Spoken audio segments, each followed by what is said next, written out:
ॐ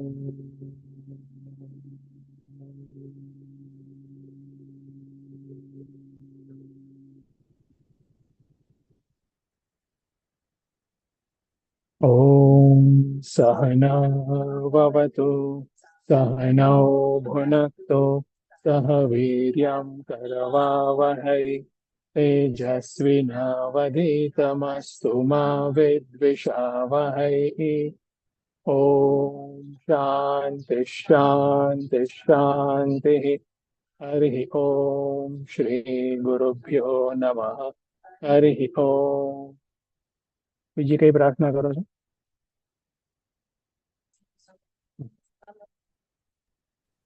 ॐ समस्तजनकल्याणे निरतं करुणामयं नमामि चिन्मयं देवं सद्गुरुं ब्रह्मविद्वरं સદગુરુમ બ્રહ્મવિદ્વરમ.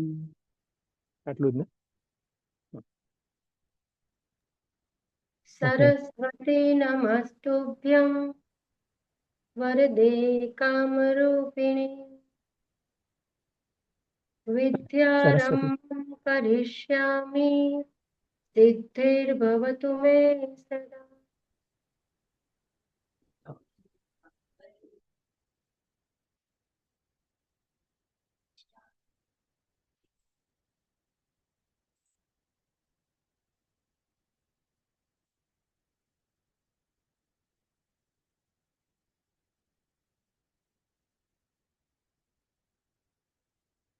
તમારા બધાનો એફવીસી નો ફાઉન્ડેશન વેદાંતા કોર્સનો બધા ક્લાસીસ સારા જઈ રહ્યા છે એવું હું પણ જોઉં છું.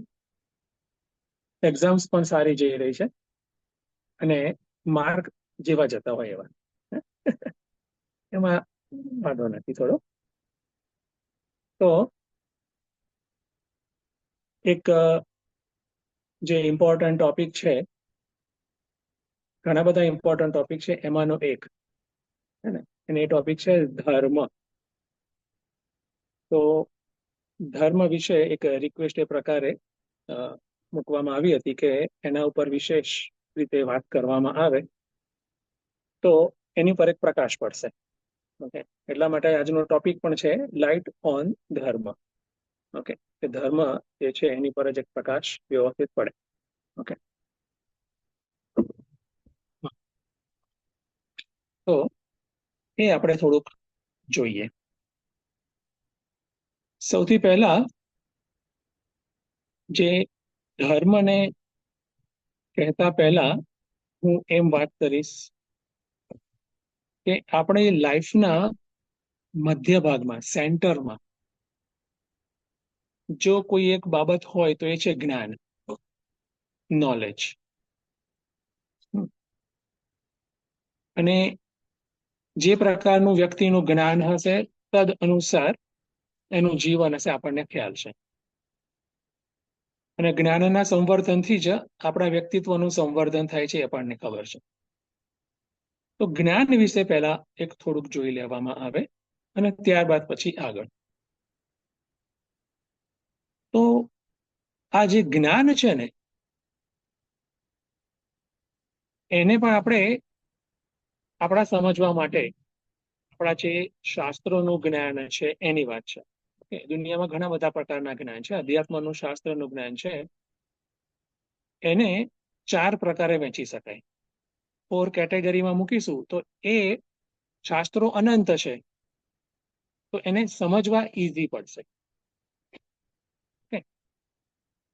કોઈ પણ વસ્તુને આપણે કેટેગરાઇઝ કરીએ તો આપણે એને સારી રીતે સમજી શકીએ છીએ. તો આ કહેવા માંગે છે, આ એરિયાનું છે લાઈક. તો એ 4 પ્રકારની કેટેગરી આવે છે. પહેલી જે કેટેગરી છે જ્ઞાનની, એને કહેવાય છે રિવીલ્ડ નોલેજ. જ્ઞાન કેવું? સ્ફુરી આવેલું, સ્ફૂર્ણ થયેલું જ્ઞાન. ઓકે, જે જ્ઞાન જે છે એ કશું ઓબ્ઝર્વેશન કરીને મેળવ્યું છે એવું નથી. એ જ્ઞાન એની પાસે, વ્યક્તિ પાસે હતું નહીં, પણ એને સ્ફુરી આવ્યું, રિવીલ્ડ નોલેજ. અને એનું એક દ્રષ્ટાંત શું છે કે જેનું અંતઃકરણ એકદમ પરફેક્ટ છે, પ્યોર પણ છે અને ફોકસ્ડ પણ છે, લાંબા સમય માટે ફોકસ પણ રાખી શકે છે અને શુદ્ધ પણ છે. એવા અંતઃકરણ વાળો વ્યક્તિ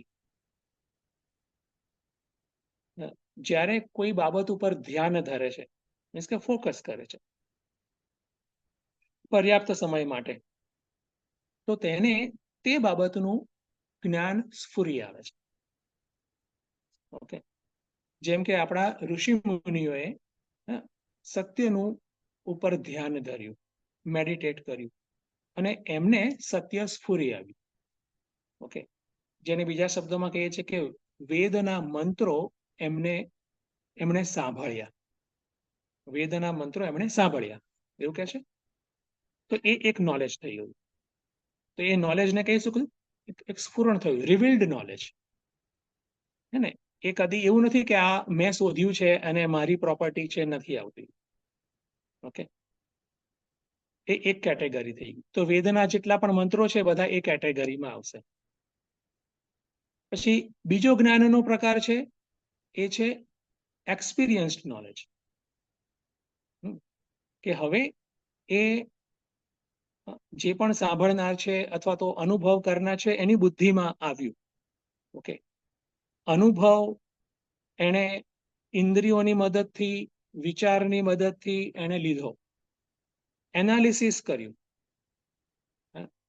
પોતાનું વર્તમાન જ્ઞાન અને અન્ડરસ્ટેન્ડિંગનો પણ ઉપયોગ કર્યો અને એક ચોક્કસ એને એક જ્ઞાન મળ્યું કે હા, આ મને લાગે છે આવું છે.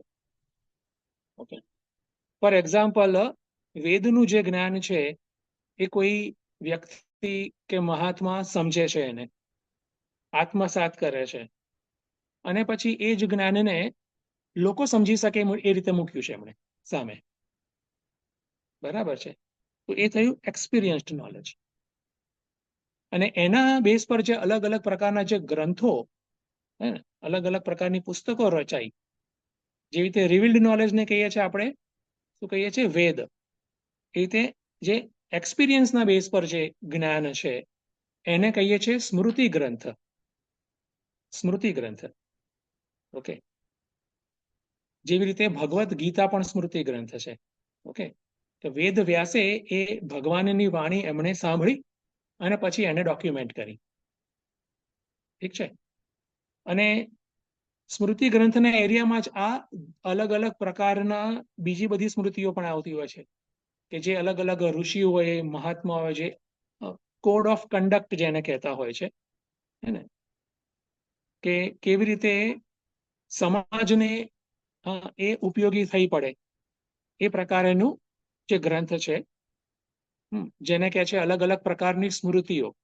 જેમ કે મનુસ્મૃતિ સૌથી ફેમસ છે, યાજ્ઞવલ્ક્ય સ્મૃતિ, હે ને, તો એ પ્રકારે ગૌતમ સ્મૃતિ, તો પરાશર સ્મૃતિ, એ અલગ અલગ ઋષિઓ એ પ્રકારે પોતાના પણ ગ્રંથો લખ્યા છે કે જેથી એ જ સર્વોચ્ચ સત્યને પાસે કેવી રીતે જઈ શકાય, એને કેવી રીતે પામી શકાય, એનો પ્રયાસ છે. ઓકે, તો અને આ જે એક્સપિરિયન્સ નોલેજ છે, હે ને, એ જે સ્મૃતિ ગ્રંથો છે એ જ ધર્મશાસ્ત્ર છે. ઓકે, તો આ બીજું થઈ ગયું. અને પછી ત્રીજું આવે છે, એને હું નામ આપું છું ક્રિપ્ટિક નોલેજ. હે ને, ઓકે, થોડીક ત્યાં એક પ્રકારે ઉપમા આપીને, કથા દ્વારા, સંવાદ દ્વારા, કર્મ આ થયું એનું ફળ આ પ્રકારે મળ્યું એના દ્વારા એક સત્યને સમજાવવાનો પ્રયાસ થાય છે, ધર્મને સમજાવવાનો પ્રયાસ થાય છે, અધ્યાત્મને સમજાવવાનો પ્રયાસ થતો હોય છે. ઓકે, અને એના જે ગ્રંથો છે એને શું કહીશું, પુરાણ. ઓકે, એમાં થોડું સાવ સરળ નથી, એમ થોડું ક્રિપ્ટિક છે, થોડુંક એમ થોડુંક ગૂઢતા વાળું છે બધું. સીધે સીધું તમારે એમને લેવું થોડું અઘરું પડે, હે ને.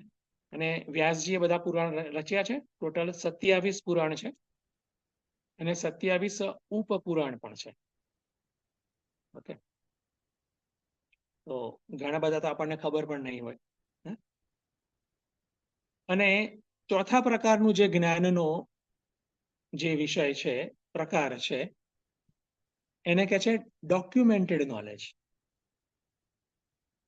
કે જેના એ એરિયામાં શું આવશે કે ભૂતકાળમાં એ પ્રકારની કોઈ ઘટના ઘટી ગઈ અને એને કોઈ વિલક્ષણ વ્યક્તિએ એને લખી, ડોક્યુમેન્ટ કરી, ડોક્યુમેન્ટેડ નોલેજ.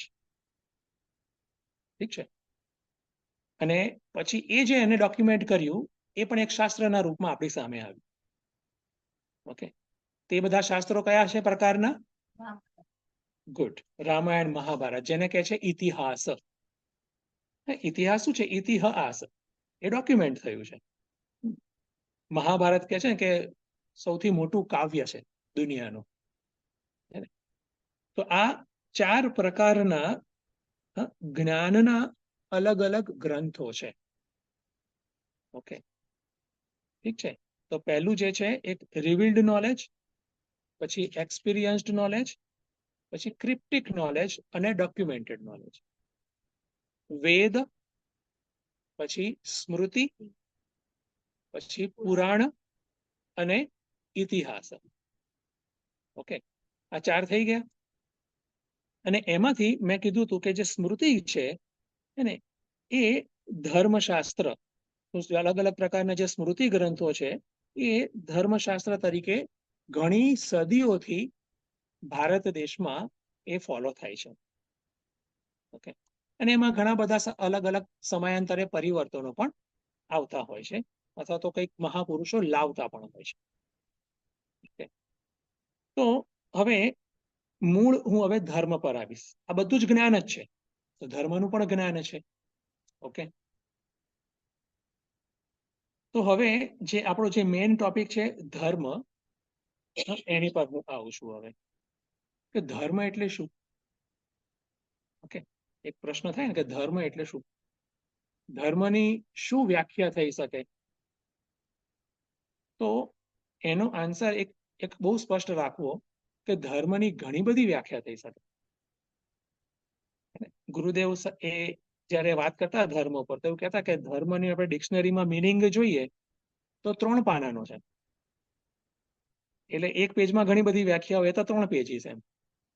તો એટલી બધી વ્યાખ્યાઓ કેમ?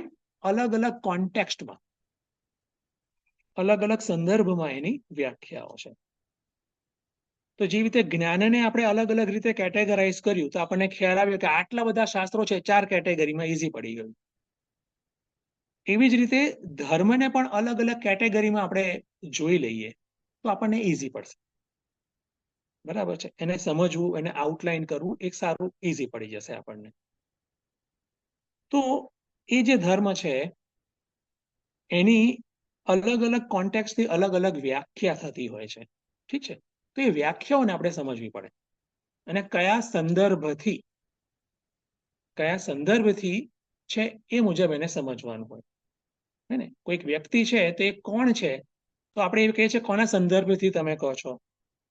હે ને, ઓફિસમાં હોય તો કે ભાઈ એ એમ્પ્લોયી છે અથવા તો એમ્પ્લોયર છે, જે પણ હોય. કોના સંદર્ભથી છે આપણે ચોક્કસ જોઈએ છે, પછી જ એની વ્યાખ્યા થાય. તેવી જ રીતે ધર્મમાં પણ એવું છે. ઓકે, જોયું? આ રીતે એને ધીરે ધીરે ધીરે આપણે એક સમજ આપણી સારી ડેવલપ કરવાની છે. તો એનો મુખ્ય અર્થ શું છે, અથવા તો કોર અર્થ મૂળમાં ધર્મનો? તો મૂળ અર્થ શું છે ખબર છે? ધર્મ એટલે કે સ્વરૂપ, મૂળ, નેચર. એની વ્યાખ્યા મૂળ, નેચર, જેના દ્વારા એ વસ્તુ હોય. ઓકે, જેના દ્વારા જે તે વસ્તુની ઓળખાણ થતી હોય તે એનો ધર્મ. અને જેના અભાવમાં તે વસ્તુનું અસ્તિત્વ જ ના રહે એ એનો ધર્મ. થઈ ગયું કોરમાં. તો એનો મૂળ, નેચર, જેના દ્વારા એની ઓળખાણ થાય અને જેના અભાવમાં એને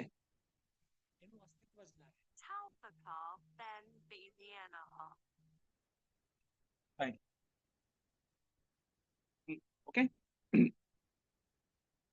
તો એમાં એક્ઝામ્પલ આપું એટલે સ્પષ્ટ થઈ જશે. આ એની વ્યાખ્યા થઈ ગઈ, બસ આટલી જ વ્યાખ્યા.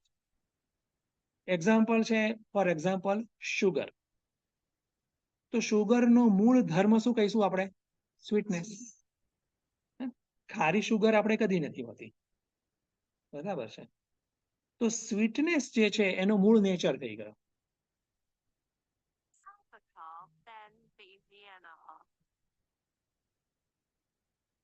અને એ શુગર કેવી રીતે ઓળખાય છે? સ્વીટનેસ દ્વારા. શુગર ઓળખાય છે સ્વીટનેસ દ્વારા. ઓકે, અને સ્વીટનેસ લઈ લો તો નો શુગર. શુગર જેવું કશું ના હોય. એટલે કોર નેચર થઈ ગયો, જેના દ્વારા એની ઓળખ છે, એનું અસ્તિત્વ છે, એના અભાવમાં નથી. બને છે? એ રીતે તમે ફાયર લઈ લો, તો ફાયરમાં બી ઉષ્ણતા છે, હે ને, અને પ્રકાશ છે. હવે ઉષ્ણતા વગરનું કોલ્ડ ફાયર ના હોઈ શકે. તો ઉષ્ણતા છે એ એનો ધર્મ થઈ ગયો. આ પ્રકારે યુઝ થતો હોય છે શબ્દ પ્રયોગ. તો શું સમજવાનું? એનું કોર નેચર એનો એ છે. પાણી છે તો એનો કોર નેચર શું થયું કે પ્રવાહિતા, એને વહેવું. અને ઠંડક છે. પાણીની પોતાની એક હોય છે. ઓકે, તો એ જે વહેવું એનો નેચર થઈ ગયો. તો એ પ્રકારે જે કોર બાબત જે છે એ એનો ધર્મ કહેવાય. ઠીક છે? તો સેમ વે મનુષ્યનો શું ધર્મ થઈ ગયો? આ જ એંગલથી મનુષ્યનો શું ધર્મ થઈ ગયો? આ જ એંગલથી. અરે ભાઈ, આત્મા. હે, આત્મા. કેમ? અને ચૈતન્ય વગર બતાવો મનુષ્ય.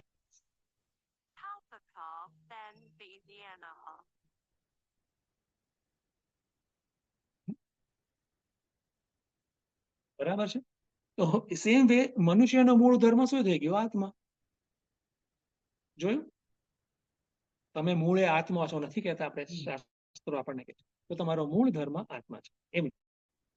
ઓકે, તો હવે અહીંયા છે ને એક બીજું એક ડેવલપમેન્ટ કરી દઉં છું. જે રીતે મૂળ ધર્મ મેં તમને કીધું ને, મૂળ ધર્મ સાથે સાથે બીજું મૂકું છું, આગંતુક ધર્મ. અત્યારે કોર લેવલે તમને સમજાવું છું, પછી રિલેટિવ લેવલે પછી સમજાવીશ. એક મૂળ ધર્મ છે અને બીજું છે આગંતુક ધર્મ. આગંતુક એટલે કે હા, એ કંઈક સંજોગો અને સમય પૂરતું છે. મૂળ ધર્મ હંમેશા છે.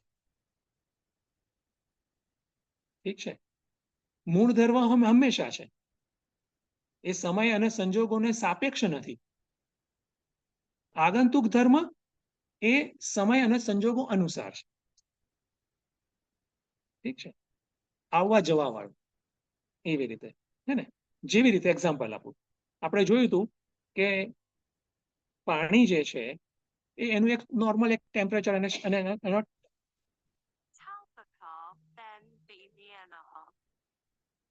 ઓકે, એક ઠંડક હોય છે. પણ આપણે ગરમ પાણી પણ જોઈએ છે. ઠીક છે? તો ગરમ પાણીમાં જે ગરમી છે એનો કેવો ધર્મ કહેવાય? આગંતુક.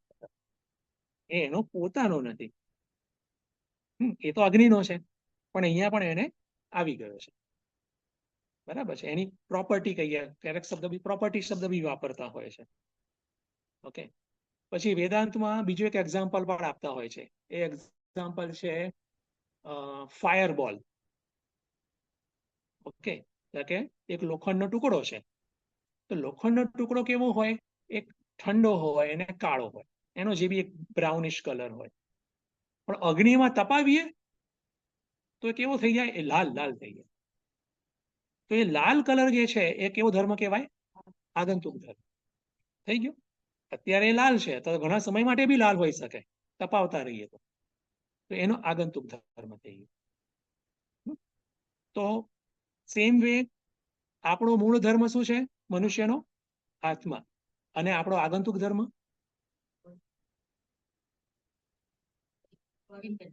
Intellect, BMI. થઈ ગયું? બીએમઆઈ આપણો આગંતુક ધર્મ છે, હે ને?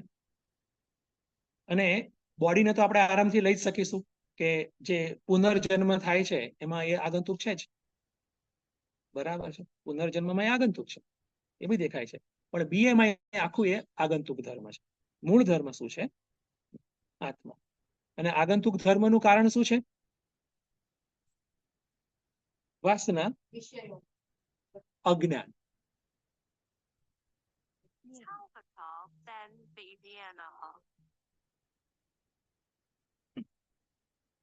એ રીતે. તો આ હવે કોરની વાત મેં આટલી જ રાખું છું, કારણ કે આપણે જે રિલેટિવ બાબતો આપણે વધારે જોવાની છે. ઓકે, તો કોરમાં આટલું. ઓકે, તો મૂળ ધર્મ જે છે એમાં એનું મૂળ નેચર જોવાય છે કે જેના દ્વારા એની ઓળખ છે. ઠીક છે. હવે બીજું એક એસ્પેક્ટ આવે છે ધર્મની બીજી વ્યાખ્યા બીજા એંગલથી. હવે એ કયો આવે છે? રિલેટિવ ધર્મ, સાપેક્ષ ધર્મ. બરાબર છે. હવે કશાકના સાપેક્ષથી જોવાનું છે.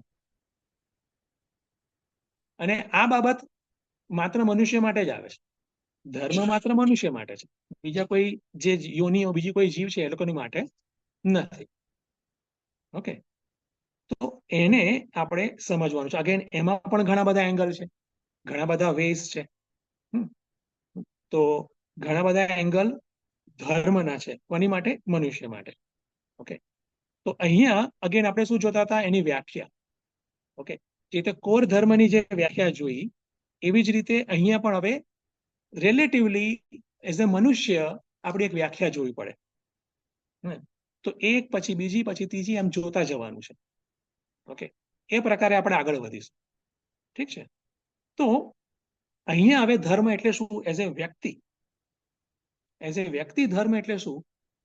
તો એમાં આવે છે કે મારી જે એક યુનિક પર્સનાલિટી અથવા તો વ્યક્તિત્વ છે, એક પર્ટિક્યુલર મારું માઇન્ડસેટ છે અથવા તો મારું જે વાસનાઓનું એક સ્ટ્રક્ચર છે, એના બેઝ પર એક મારી એક વ્યક્તિત્વ છે, મારું મનનું બંધારણ વ્યક્તિગત રીતે એમ. અને એના બેઝ પર જ મારા જીવનના જે અલગ અલગ આદતો અને ક્રિયાઓ હશે.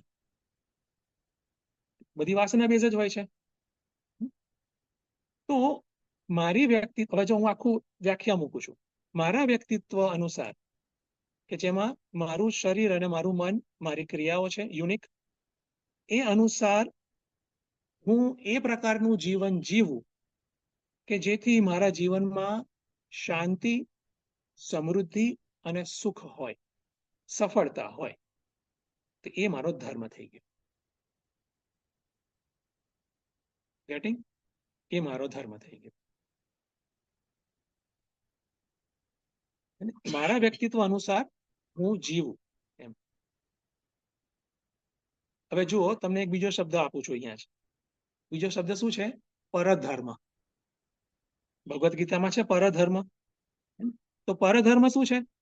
હે ને, કે જે મારા વ્યક્તિત્વ અનુસારની નથી, હે ને, પણ કોઈ પણ સંજોગોના પ્રેશરથી અથવા તો આકર્ષણથી હું જીવવાનો પ્રયાસ કરું છું, હે ને, એ મારી વાસનાઓને પ્રતિકૂળ છે. તો શું કહેવામાં આવે છે? પરધર્મો ભયાવહ. એ ડેન્જરસ છે. એ ડેન્જરસ છે. જસ્ટ તમે ગીતાનું જ એક્ઝામ્પલ લઈ શકો છો. હવે અર્જુન જે છે એ એક વોરિયર છે, હે ને, એક આર્મીનો એક ચીફ છે. એ આર્મીના ચીફ તરીકે એનું મૂળ નેચર છે કે સંન્યાસી તરીકે? સંન્યાસી અર્જુન કે વોરિયર અર્જુન? બરાબર. તો એની ઈચ્છા હોય, ધારો કે એને ગમતું પણ હોય અને આ પ્રકારે એને એક એટ્રેક્શન થઈ ગયું, તો એ એની માટે પરધર્મ કહેવાય. કેમ? કારણ કે એનું કોન્સ્ટિટ્યુશન જે છે, હે ને, એ વોરિયર ટાઈપનું છે. તો એમાં જ એને આગળ જવું જોઈએ, હે ને, એમાંથી જ એને એનો શ્રેયનો માર્ગ શોધવો જોઈએ. થઈ ગયું? તો પરધર્મ, તો પરધર્મ શાના બેઝ પર આવે છે? ક્લિયર છે ને, કે કોન્સ્ટિટ્યુશનના બેઝ પર, આપણું વાસનાનું વ્યક્તિગત વાસનાઓનું સ્ટ્રક્ચર શું છે એના બેઝ પર. ઓકે, તો આ પણ ધર્મ થઈ ગયો. હે ને? એટલે આપણે ધારો કે પરધર્મો ભયાવહ, તો આપણે આ પ્રકારે સમજવાનું કે એનું વ્યક્તિત્વ આ પ્રકારનું છે, એનાથી જે વિરુદ્ધ કરે છે, જીવવાનો પ્રયાસ કરે છે, દેટ ઇઝ ડેન્જરસ. બને છે?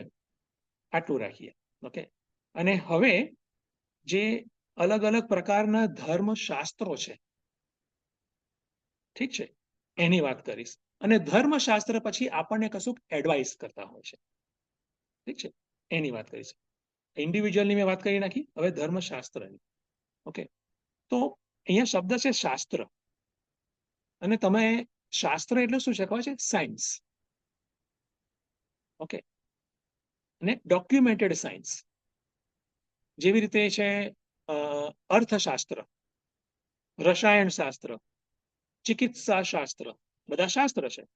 શું છે? એ ડોક્યુમેન્ટેડ સાયન્સ છે. હે ને? કોઈ પણ સાયન્સ જે છે ને, એમાં આ પ્રકારનું એક ચોક્કસ વ્યવસ્થા હોય છે. અને એના કોરમાં, હે ને, એના કોરમાં એક બહુ જ મસ્ત વસ્તુ છે. તમે ફિઝિક્સ પણ લો ને, ક્વોન્ટમ ફિઝિક્સ લો, ઇકોનોમિક્સ લો, એમાં કોરમાં એક ચોક્કસ એક થોટ લાઈન હોય છે, હે ને? એક અથવા તો એક બિલીફ પણ હોય, પણ એક અહીંયા થોટ લાઈન છે, એક વિચાર. એને ટેકનિકલી કહેતા હોય છે Maxim, MEXIM, Maxim. Okay. Even scientist પણ કોઈ સુખ શોધે છે ને આગળ, તો એની પાસે બી મેક્સિમ હોય છે. ઇવન જે આપણે અર્થશાસ્ત્ર છે એનું બી મેક્સિમ છે. હું તમને થોડું વિસ્તારથી કહું છું, અને પછી આપણે, કારણ કે એનું બધાનું પ્રયોજન છે, સમજવું આ પ્રકારે જ રહેશે. તો જેથી કોરને પકડી અને પછી આપણે જે કહેવા માંગે છે એને આપણે સમજવાનો પ્રયાસ કરીએ, બહુ સારી રીતે પકડાશે. નહીં તો એટલા બધું આમ શાસ્ત્રો કહેતા હોય છે ને, આપણે કન્ફ્યુઝ થઈ જઈએ. એવું થતું હોય છે ને કે હારું આ તો બહુ બધું છે, પકડાતું નથી. કેમ નથી પકડાતું? કોરને આપણે પકડતા નથી. જે તે અર્થશાસ્ત્ર છે મેં કીધું, તો અર્થશાસ્ત્રનું બી એક કોર આઈડિયા છે. તો શું છે કોર આઈડિયા? તો કે છે કે વ્યક્તિને પોતાની જે ઈચ્છાઓ પૂરી કરી અને પ્રોસ્પરસ, વધારે સમૃદ્ધ બનાવો, સુખી બનાવો. શાના દ્વારા? જેટલું પણ અવેલેબલ અથવા તો ઓછામાં ઓછા સાધનો દ્વારા. વર્તમાન જેટલા પણ સાધનો છે એમાંથી મેક્સિમમ એનું સંતોષ અને અથવા સમૃદ્ધિ મળે, એ અર્થશાસ્ત્રનો મેક્સિમ થઈ ગયો. બરાબર છે? તો એવી જ રીતે ધર્મશાસ્ત્રનું પણ મેક્સિમ છે. ઓકે. તો ધર્મશાસ્ત્રનું શું મેક્સિમ છે? મેક્સિમ એટલે ખ્યાલ આવે ને, બેઝ કોર આઈડિયા. તો એ શું છે કે મનુષ્યને ગાઈડ કરવો, કે એની જે યોગ્ય, અયોગ્ય નહીં, પણ જે યોગ્ય ઈચ્છાઓ પૂર્તિ કરે. કેવી રીતે? તો યોગ્ય સાધનો દ્વારા. યોગ્ય ઈચ્છાઓની યોગ્ય સાધનો દ્વારા પૂર્તિ કરી અને કાળક્રમે એ ઈચ્છાઓને ડિવિનાઇઝ કરવી. એ ઈચ્છાઓને ડિવિનાઇઝ કરવી અથવા તો ઈચ્છાઓથી પર જવું. ઓકે. અને જીવનમાં પૂર્ણ સંતોષ મેળવવો.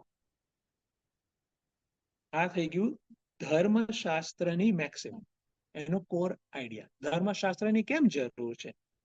તો યોગ્ય ઈચ્છાઓને યોગ્ય સાધનો દ્વારા કેવી રીતે ફૂલફિલ કરવું, પછી એ જ ઈચ્છાઓને કેવી રીતે ડિવિનાઇઝ કરવી, દિવ્ય બનાવવી, એનાથી પર જવું, અને જીવનનો જે કોરમાં જે સંતોષ છે, પૂર્ણ સંતોષ, એ કેવી રીતે મેળવવો, એ એની આખી જે વિધિ છે ને, એ ધર્મશાસ્ત્ર આપણને કહેતા હોય છે. ઓકે. તો આ મૂળ ઈચ્છાના બેઝ પર, અથવા આ મૂળ જે આઈડિયા છે ને, એના બેઝ પર ધર્મશાસ્ત્ર આપણને ગાઈડ કરે છે. પછી ભલે અલગ અલગ ઘણા બધા શાસ્ત્રો હોય, પણ આ મૂળ થઈ ગયું. ઓકે. હવે અહીંયા કેમ આની જરૂર છે? જે તે ઇકોનોમિક્સની કેમ જરૂર છે? તો સ્ટાન્ડર્ડાઇઝ કરવાની જરૂર છે. બરાબર છે? નહીં તો ગડબડ થતી હોય છે. તો ધર્મશાસ્ત્રની પણ કેમ જરૂર છે? ઇમ્પોર્ટન્સ ખબર હશે તો આપણે વધારે સારી રીતે એને, હે ને, સમજી એને પકડી શકીશું, ફોલો કરીશું. તો જનરલી શું થતું હોય છે, જે નોર્મલ વ્યક્તિ હોય છે એને પ્રાકૃત પુરુષ કહેતા હોય છે. એ એની બી ઈચ્છાઓ પૂરી કરવા માટે પોતાની સ્વબુદ્ધિથી પ્રયાસ કરે છે, પણ થોડા સમયમાં શું થાય છે, એ ઈચ્છાઓ તો પૂરી કરે છે, પણ પછી બીજી ઈચ્છા, ત્રીજી ઈચ્છા, ચોથી ઈચ્છા, હે ને, અને આ બાજુ ઈચ્છા પૂરી થઈ એનું પછી વાસના વધારે બળવાન બને છે. ઓવર ધ ટાઈમ એમાં ફસાઈ જતો હોય છે. સમૃદ્ધ થવાને જગ્યાએ એ બિચારો ગરીબડો થઈ જાય છે, એનો સ્લેવ થઈ જાય છે, એનો ગુલામ થઈ જાય છે. ઓકે, તો ઈચ્છા અને ઈચ્છા પૂરી કરવી એ ખોટું છે એમ નથી, પણ એની રીત ખોટી છે એ વ્યક્તિની. અને માટે હા, એ જે સાધનો ઘણીવાર અયોગ્ય હોઈ શકે, યોગ્ય અયોગ્ય સાધનોની ઓળખાણ ના હોય, યોગ્ય અયોગ્ય ઈચ્છાઓની ઓળખાણ ના હોય, હે ને, ઓર્ડિનરી પર્સનની નિશાની શું છે આ બધી, કે એને ખબર નથી પડતી કે આમાં યોગ્ય કયું ને અયોગ્ય કયું. અને માટે શું થતું હોય છે, ધીરે ધીરે કરતા એની ઈચ્છાઓ જે છે ને એ આમ આકાશને આંબી જતી, અને જીવનનો સંતોષ કે સમુદ્રના તળિયે, કઈ કઈ મેળ જ ના પડતો હોય.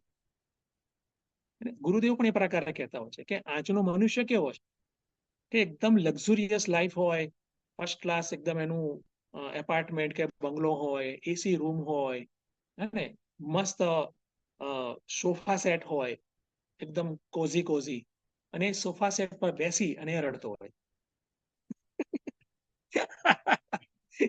રડ બોલો. એટલે એક્સટર્નલી બધી સુવિધા હોવા છતાં પણ અંદરથી ખાલી અને રડતો હોય. કેમ? કે એણે ધર્મશાસ્ત્રને ફોલો જ નથી કર્યું. મને જે લાગ્યું એ સાચું, પણ એમ ન હોય, હે ને, બરાબર છે. તમને પેલું એફઈસીમાં પણ અર્લિયર લેસન્સમાં ટ્રાફિક લો નું એક્ઝામ્પલ છે જ. મને લાગ્યું કે મારે આમ જ જવું છે, ચાલે? ના ચાલે. મને લાગ્યું કે હું બાલ્કનીમાંથી બહાર જતો રહીશ તો કશું નહીં થાય, હું ઉપર ઉડીશ, ત્યાં નીચે જાવ તમે, હે ને. તો એ જે લોસ છે, એ નિયમો છે, એમાંથી જે અજાણ હોય છે એ નેચરલી એ દુઃખી જ થાય છે. ઓકે, ઘણી વાર એવું બી થતું હોય છે કે એની અંદર વિરોધી ઈચ્છાઓ બળવો કરતી હોય સામે, હે ને. આ પ્રાકૃત ઓર્ડિનરી પર્સનની નિશાનીઓ આપું છું. એક તો છે ઈચ્છાઓ જ વધી જતી હોય તો સંતોષ ઘટતો હોય છે, સુખ ઘટતું હોય છે. બીજું, એની જ અંદર વિરોધાભાસી ઈચ્છાઓ ફાઇટ કરતી હોય. આ બાજુ હાર્ડવર્ક કરીને ઘણા પૈસા કમાવા છે, અને બીજી બાજુ કામ જ નથી કરવું. બંને ઈચ્છાઓ અંદર પડેલી, હે ને. સ્ટુડન્ટમાં એવું થતું હોય છે ને કે મારે રેન્ક લાવવો છે, એની પણ ઈચ્છા એકદમ સ્ટ્રોંગ હોય, અને સામે સ્ટ્રોંગ ઈચ્છા એ પણ હોય કે મારે યાર 2 કલાક તો રીલ જોવી જ પડશે, હે ને. ફ્રેન્ડ્સ સાથે તો પછી થોડી તો વાત કરવી પડે 3-4 કલાક, એવું પણ હોય છે. એની બી ઈચ્છાઓ સ્ટ્રોંગ હોય છે. સવારે ઉઠવાનું નથી ફાવતું. I am just giving some example. કેમ એવું થાય છે કે એ આ પ્રકારે ઈચ્છાઓ જે છે, એને યોગ્ય અયોગ્ય એના સાધનો એની કોઈ ખબર નથી, એને એને એને સેટ નથી કર્યું. એ બીજા શબ્દમાં શું કહીશું, ધર્મ એટલે, હે ને, ધર્મ એટલે ડિઝાયર મેનેજમેન્ટ, હે ને. આ ગુરુજી બહુ સરસ શબ્દ કહે છે, ડિઝાયર મેનેજમેન્ટ.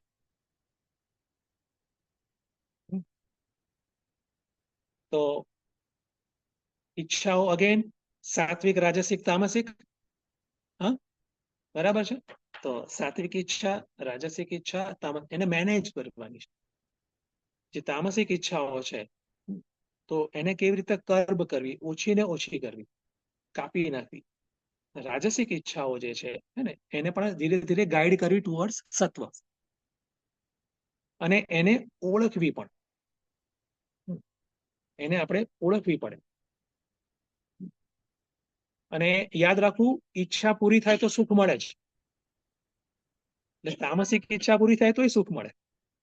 ઈચ્છા એવું થાય કે મારે કશું કામ નથી કરવું તો સુખ મળશે એ વખતે, પણ એ સાથે સાથે બંધન પણ લાવે છે. ઓકે, તો એ બધું જાણવું, એ બધું કોણ કોણ આપણને ખ્યાલ આપે છે? ધર્મશાસ્ત્ર. ધર્મશાસ્ત્ર એ આપણને બધું સમજાવે છે. ઓકે, તો ઈચ્છાઓનું મેનેજમેન્ટ, 3 પ્રકારની જે ઈચ્છાઓ છે એમાં આપણી ઈચ્છાઓ કયા પ્રકારની છે એ બધું જાણવું સમજવું અગત્યનું છે. મારી ઈચ્છા એ પ્રકારની છે કે એમાં મારી અંદર વેલ્યુઝ છે, મારે હેલ્પ પણ કોઈને કરવી છે, સાથે સાથે મારા ઉપરાંત પણ અન્યનો પણ લાભ થાય એ પ્રકારનું છે. તો નેચરલી એ સાત્વિક ઈચ્છા છે. પણ એવું છે કે મારો લાભ થાય પણ બીજાનો તો હું આઈ કેર ડોન્ટ, બરાબર છે, તો એ સાત્વિક નથી. પછી સાથે સાથે બીજાનું કેવું એવું પણ ભળતું હોય ને કે બીજાના ભોગે, એમ બીજાના લાભના ભોગે મારે લાભ લેવો છે, તો સીધું તામસિક થઈ ગયું. તો આ પ્રકારનું જાણવું જરૂરી છે ને. એટલે સૌથી પહેલા જે પ્રાકૃત પુરુષ અને સંસ્કૃત પુરુષમાં ડિફરન્સ કહું છું તમને. ડિફરન્સ શું છે? પ્રાકૃત પુરુષ એમ વિચારશે કે મારી ઈચ્છા પૂરી થશે ને તો મને સુખ મળશે. સંસ્કૃત પુરુષની શું એની વ્યાખ્યા છે, એ શું રીતે જોશે કે મારી અયોગ્ય ઈચ્છાને હું ઓછી અને દૂર કરીશ, યોગ્ય ઈચ્છાને યોગ્ય સાધનોથી અથવા તો યોગ્ય રીતે પૂરી કરીશ તો હું સુખી થઈશ, અધરવાઇઝ હું સુખી નહીં થઉં. આ વસ્તુની એની સ્પષ્ટતા છે. ઠીક છે. અને એની આખી વ્યવસ્થિત ડિટેલ કોણ આપે છે? ધર્મશાસ્ત્ર. બરાબર છે? સો ફાર ક્લિયર? બરાબર છે.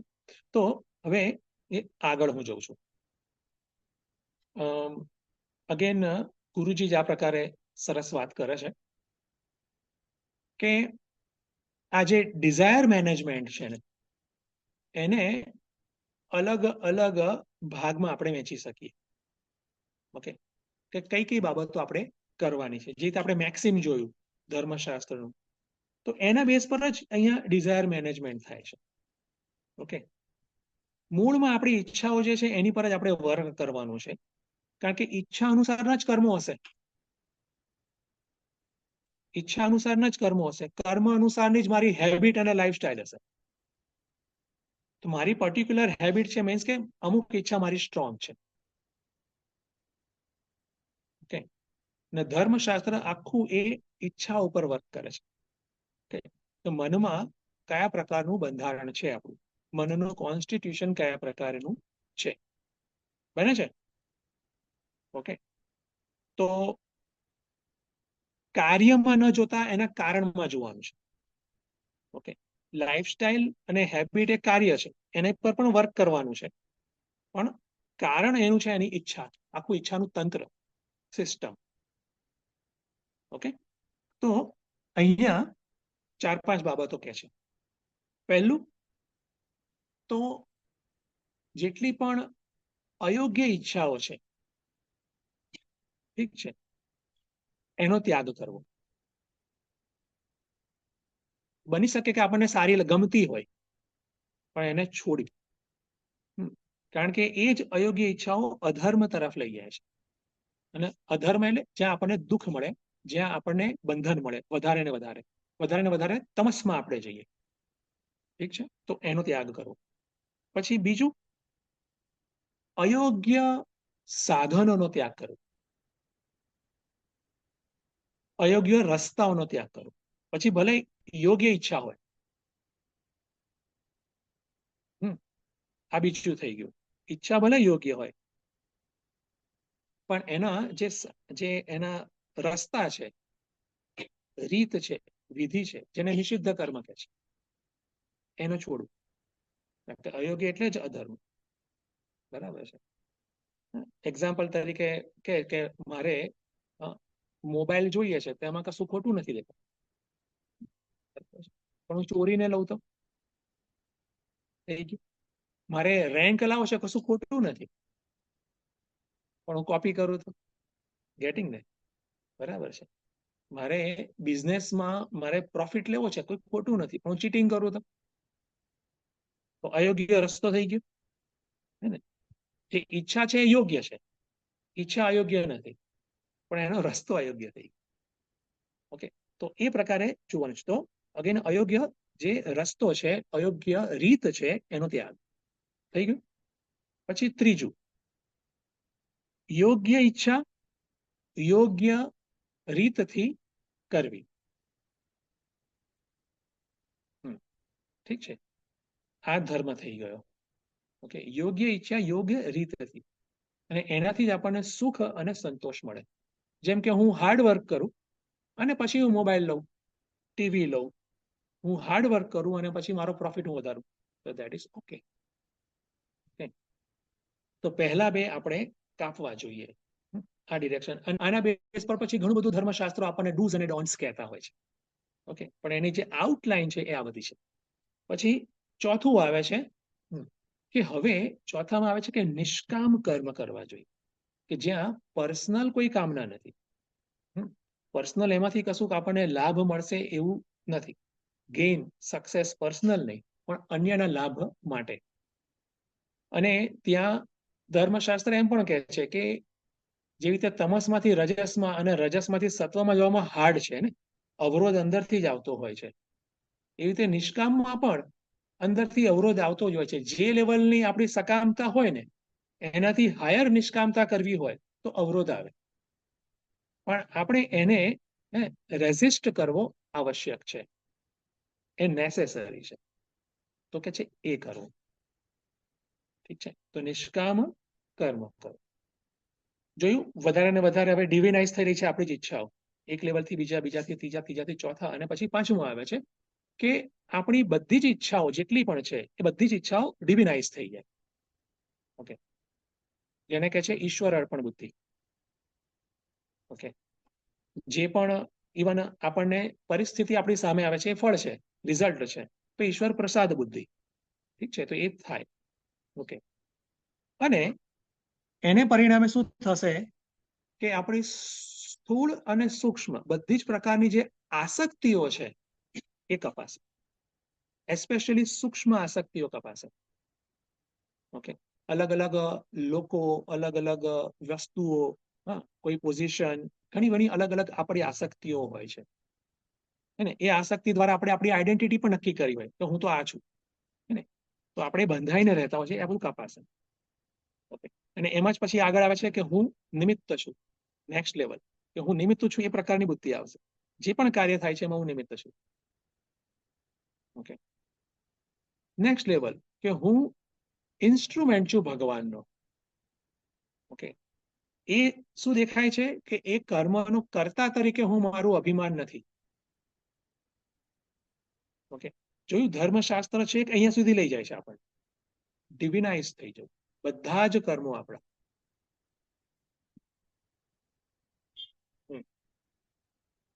સુખ થયું હોય પછી જ મને એવું નહીં, એવી રીતે. ઓકે, એટલે કશું ઈચ્છા પૂરી થઈ અને માટે સુખ થયું એવું પ્રકારનું વાત નથી. તો ધર્મમાં જેમ જેમ આગળ જાય છે વ્યક્તિ, તેમ તેમ એને આ બધું જ મળે છે.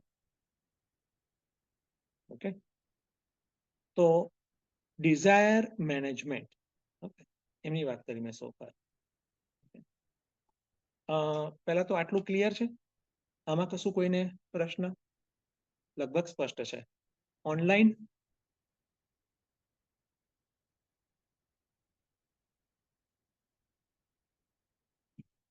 ઓકે, તો ઓનલાઈન પણ લગભગ ક્લિયર છે એવું માનું છું. અવાજ આવે છે ને પહેલા તો? હા, એક આવે જ છે અવાજ? ફોનમાં હરિઓમ. થોડીક બેટરી છે. હરિઓમ, આવે છે અવાજ?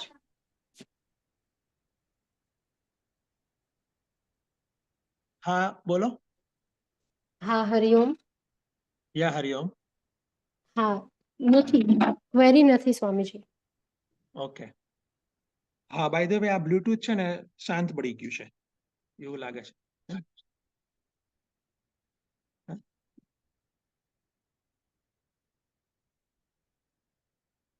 ઓકે, તો હવે આગળ બીજી એક વાત કરવામાં આવે.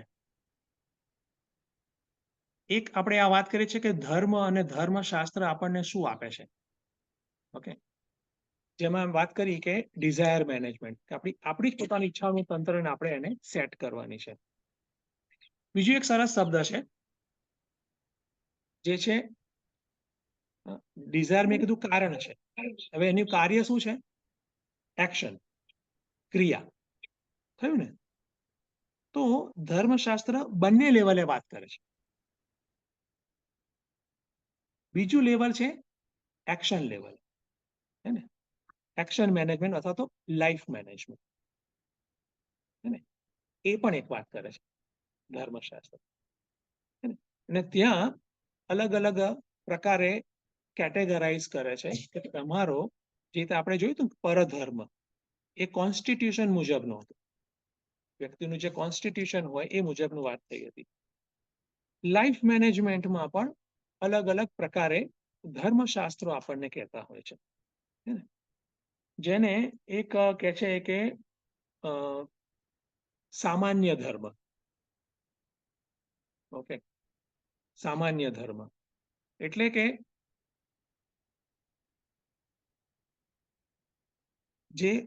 જે વર્તમાન પરિસ્થિતિ છે અને મારું જે પ્રકારનું એક સ્ટ્રક્ચર છે, ઓકે, મારી પોતાની જે વાસનાઓનું સ્ટ્રક્ચર છે એ મુજબ મને જે પ્રકારની ખૂબી છે મારી અંદર, એ અનુસાર મારે કયા પ્રકારે જીવવું જોઈએ, કયા પ્રકારના મારા એક્શન્સ હોવા જોઈએ. ઓકે, પછી બીજું છે અસામાન્ય ધર્મ. કેટલીક વિશેષ સ્કિલ હોય મારામાં, કેટલીક વિશેષ સ્કિલ હોય છે અસામાન્ય કે આ અસામાન્ય છે. તો એ વિશેષ સ્કિલ જે છે, જે આવડત છે, એનો મારે ઉપયોગ કેવી રીતે કરવો. ઓકે,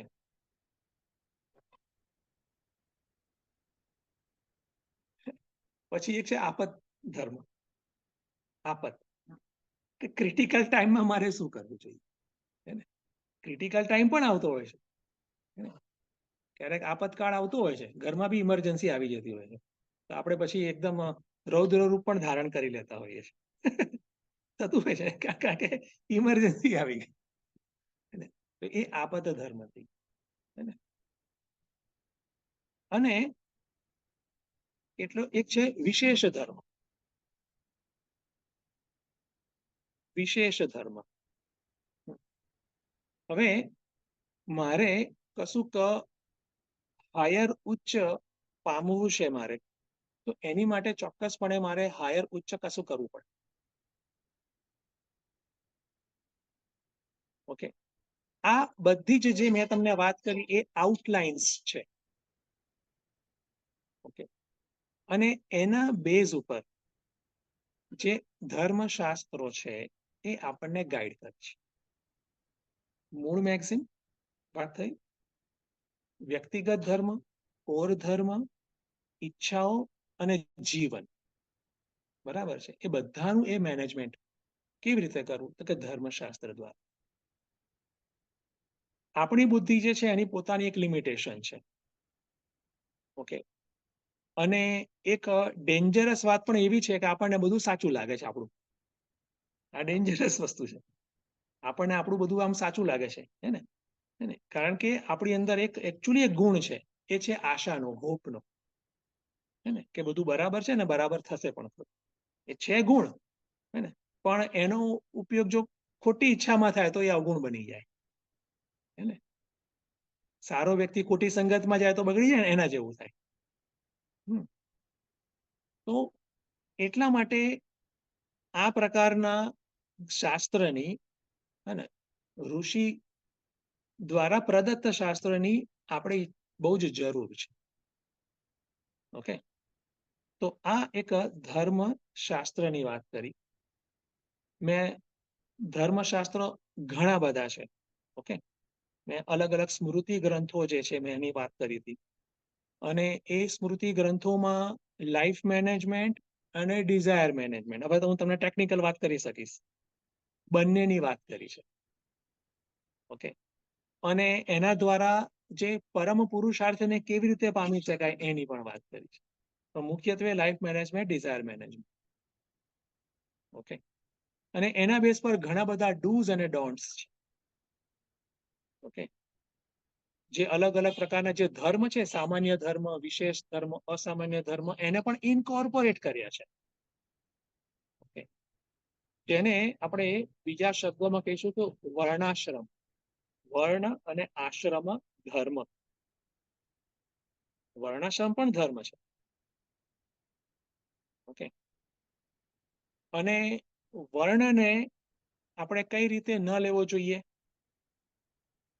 હા, કાસ્ટ રીતે ન લેવો જોઈએ. બરાબર છે. એ એકચ્યુઅલી એલિયન છે, બહારથી આપણને થોપેલો છે આપણી પર. વર્ણને કાસ્ટ, જાતિ અથવા તો જન્મથી ન લેવો જોઈએ. બાળકના માતા પિતાની મુજબ એની આઈડેન્ટિટી ન બને. બરાબર છે. એ મુજબ એનો વર્ણ ન જ બને. કયા બેઝ પર બને? એનું એના કર્મ. ઓકે, બરાબર છે. અને કર્મ શાના બેઝ પર બનતા હોય છે? હા, વંશ, વાસના, સંસ્કાર. એનું માનસ કયા પ્રકારનું છે? બરાબર છે. એનું માનસ કયા પ્રકારનું છે તદ અનુસાર એનો વર્ણ બને છે. ઓકે. અને બીજું, કોઈ પણ વર્ણ ઊંચો નથી રિલેટિવલી, અને કોઈ વર્ણ રિલેટિવલી નીચો નથી.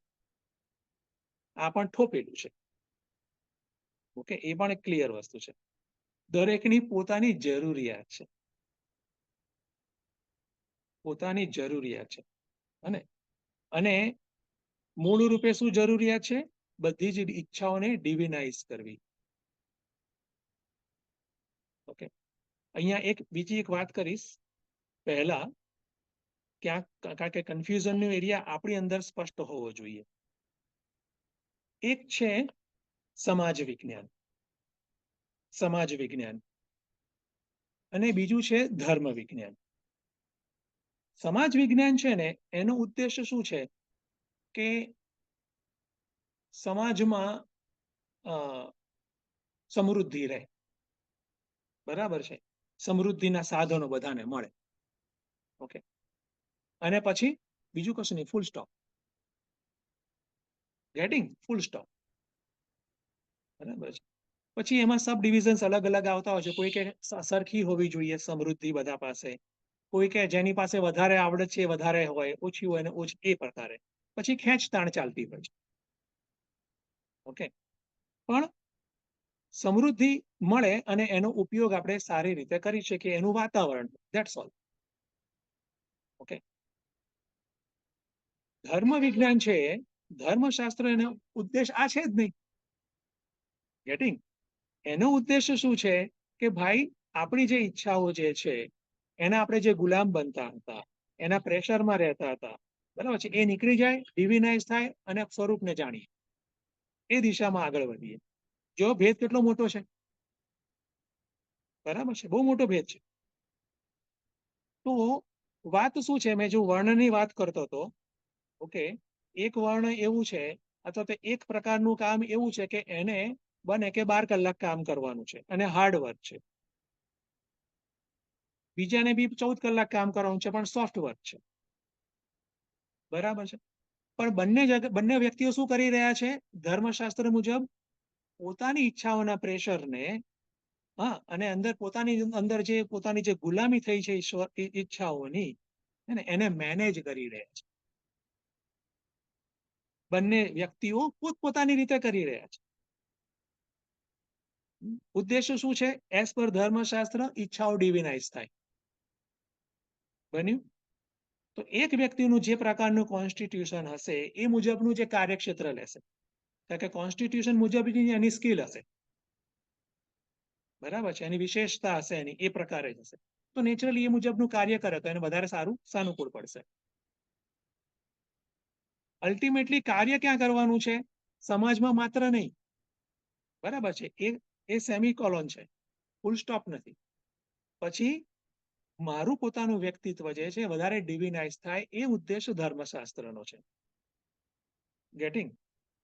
તો એને ધ્યાનમાં રાખીને આ જે વર્ણાશ્રમ વ્યવસ્થા પણ પહેલા હતી, કારણ કે અત્યારે એ પ્રકારનું,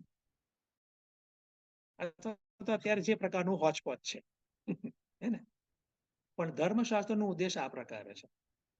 પછી આપણે લઈએ કે હા, પછી બ્રાહ્મણ, ક્ષત્રિય, વૈશ્ય, શૂદ્ર, ધેટ્સ ફાઇન. ઓકે. કશું ઊંચું અને કશું નીચું નથી. પોતાની વાસના સંસ્કાર અનુસાર જે તે વ્યક્તિ એ પ્રકારનું કાર્યક્ષેત્ર લે છે, કારણ કે પોતાનું ડિઝાયર અને પોતાનું લાઈફને વધારે મેનેજ કરી શકે. ક્લિયર થાય છે? એવું જ ઉદ્દેશ્ય છે, ઓબ્જેક્ટિવ એ છે.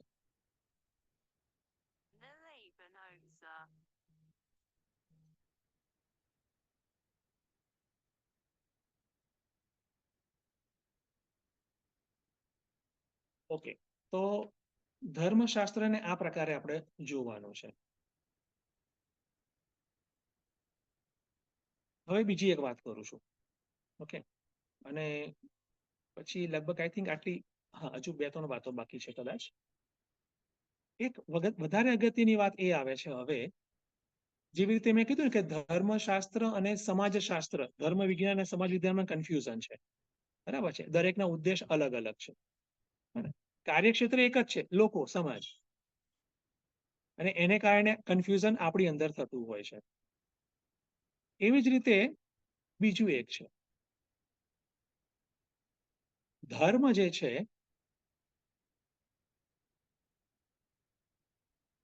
અને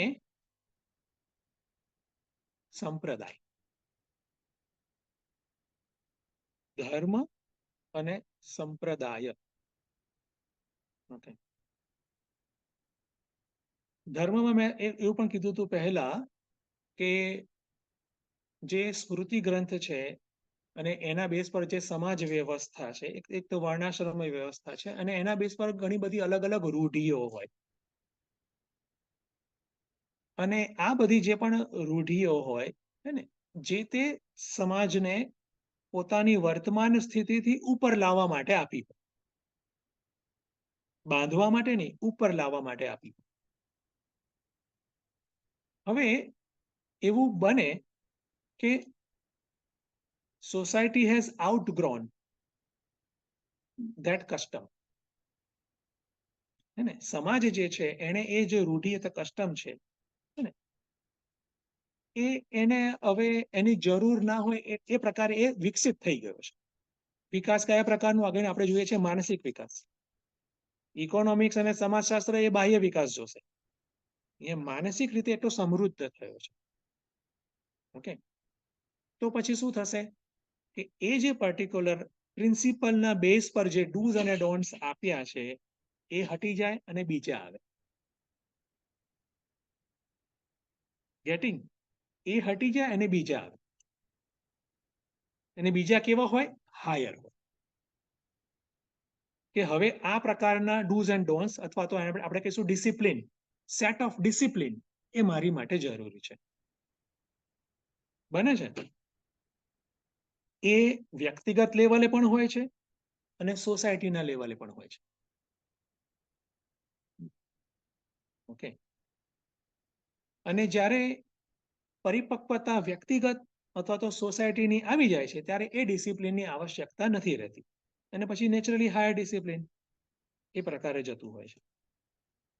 ત્યાં જો બીજા અન્ય એંગલથી જોવામાં આવે, અન્ય એંગલ કયો છે એ સમજાવી દઉં પહેલા, કારણ કે આ જ પ્રકારના કન્ફ્યુઝન આપણી અંદર થતા હોય છે. અન્ય એંગલ એ છે કે મેં કીધું કે બીજો જે એક મત છે સમાજશાસ્ત્રનો, પછી જે બી એક પર્ટિક્યુલર એંગલથી લેતા હોય કે વધારે લક્ઝરી એન્જોય કરવી, એ જ તો ઉદ્દેશ છે ને. ઉદ્દેશ શું છે કે લાઈફ વધારે જોયફુલ, લક્ઝરિયસ હોય. ઓકે, તો એમાં તો વધારે એન્જોય એટલે વધારે સારું કહેવાય. આ પ્રકારનું ડૂઝ અને ડોન્ટ્સ અથવા તો ડિસિપ્લિન છે એ મારા એન્જોયમેન્ટમાં તો અવરોધરૂપ થાય છે. જોયું બીજા એંગલથી, જેને આપણે ભૌતિક વાત પણ કહેતા હોઈએ છીએ બ્રોડ સેન્સમાં. તો એ એંગલથી શું કહે છે કે આ તો મને અવરોધરૂપ છે મારી એન્જોયમેન્ટમાં. બને છે? તો જો એ એંગલથી જ આપણે, અથવા તો એ એંગલને આપણે બાય કરીશું, હે ને, એ એંગલથી જોઈશું, તો આપણને એવું લાગશે કે ના ના, બરાબર નથી. પણ ધર્મનો એંગલ શું છે કે એ ડિસિપ્લિન દ્વારા આપણે આપણું વર્તમાન સ્તર જે માનસિક સમૃદ્ધિ છે એ ઉપર ઉઠાવીએ અને એની માટે થઈને બાહ્ય લક્ઝરીને જો જતી કરવી પડે તો કરીએ. ગેટિંગ બાહ્ય લક્ઝરીને, કારણ કે ત્યાં ક્યાંક ડિસિપ્લિન આવતી હોય, કોઈ પ્રકારનું તપ આવતું હોય, હે ને, કોઈ પ્રકારનું મોડરેશન આવતું હોય, હે, પર્ટિક્યુલર પ્રકારનું કમાન્ડ કંટ્રોલ આવતો હોય, ઓકે, તો મારે એને જતું કરવું પડે. ઠીક છે, તો ત્યાં ઉદ્દેશ્ય શું છે એ ધ્યાનમાં રાખવું જોઈએ. જો ધર્મ કેટલું આ પ્રકારના એંગલથી કે આપણું મનોભૂમિકા વધારે સમૃદ્ધ થાય, વિષયોને સાધનો વધારે સમૃદ્ધ થાય એમ નહીં. અને એની માટે થઈને મોડરેશન, ડિસિપ્લિન, ડૂઝ અને ડોન્ટ્સની અલગ અલગ સિરીઝ આપે છે, વ્યક્તિગત પણ અને આપ સમાજમાં. બરાબર છે, અને એમાં પર્ટિક્યુલર વે ચેન્જીસ પણ આવતા રહેતા હોય છે. ઓકે, એટલા માટે જે આ ધર્મ જે છે, જે આપણે પાળવાનો હોય છે, જે અત્યારે વાત કરીએ છીએ, એમાં પરિવર્તન આવતા રહેતા હોય છે. અલગ અલગ પ્રકારની જે ડિસિપ્લિન છે, રિચ્યુઅલ છે, એમાં પરિવર્તન આવતા રહેતા હોય છે, એમાં ચેન્જીસ છે. મૂળ ધર્મમાં ચેન્જ ના હોય. ઓકે, આ એક વાત છે. અને એની સાથે કમ્પેર કરીએ બીજી બાબતને કે અન્ય પ્રકારના જે ધર્મ છે, જેને આપણે રિલિજન્સ કહીએ છીએ, હે ને, ક્રિશ્ચિયાનિટી છે, ઇસ્લામ છે, જુદાઇઝમ, ઘણા બધા છે. ઓકે, તો એમાં અને સનાતન જે હિન્દુ ધર્મ છે એમાં ઘણો બધો ભેદ છે. ઓકે, એને પણ તમારે થોડુંક સમજવું જોઈશે. એક પોઈન્ટ એ આવે છે. ઓકે, અહીંયા આપણે જોયું કે એ આખું શાસ્ત્ર છે, સાયન્સ છે, હે ને, અને એનું એક ઓબ્જેક્ટિવ છે, અને એમાં માનવ જાતિના જેટલા પણ અલગ અલગ અલગ પ્રકારના માઇન્ડ સેટ છે, અંતઃકરણ છે, એ બધા જ સમાઈ જાય એનો પ્રયાસ છે. ઠીક છે, અને એ અંતઃકરણની કક્ષા અને લાક્ષણિકતા મુજબ એને વિકાસનો પ્રયાસ છે, એનું માર્ગદર્શન છે. ઓકે, તો આ એક વાત છે. અને અન્ય ધર્મમાં આપણે જોઈએ છે કે એક પર્ટિક્યુલર, એમ ત્યાં પણ પ્રયાસ તો થયો છે જ, પણ એક પર્ટિક્યુલર બુક હોય અને particular set of do's and don'ts or discipline હોય, અને બને કે એ ડિસિપ્લિન શાશ્વત હોય, અનચેન્જિંગ. જ્યારે અહીંયા સેટ ઓફ ડિસિપ્લિન. હા, મારો ફોન ગયો. હવે કોનો ફોન લઈશું?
સાઈડમાં કેમ અંધારું આવે છે? કોનો ફોન છે પેલા? આશ્રમ મિશન. That's fine. કેવું આવશે બહારનું નહીં ખબર. હા, અવાજ આવે છે બરાબર? જી સ્વામીજી. ઓકે. અને વિડીયો પણ બરાબર આવે છે? વિડીયો છે ને તમારો આડો આવે છે. તું લેન્ડસ્કેપ કર. એટલે હા, પણ લેપટોપમાં પણ એવો આવે છે સ્વામીજી. ફોન તો ચલો હું લેન્ડસ્કેપ કરી દઉં. લેન્ડસ્કેપ. અરે ભાઈ, રોટેટ સ્ક્રીન હોય ને એ કર. એ ફોનમાં ડન છે પણ લેપટોપમાં અરે યાર, તો અહીંયાથી કર. કેમ ભૂલી જાય છે? અચ્છા, મેહુલ ને કયો છો? ઓકે.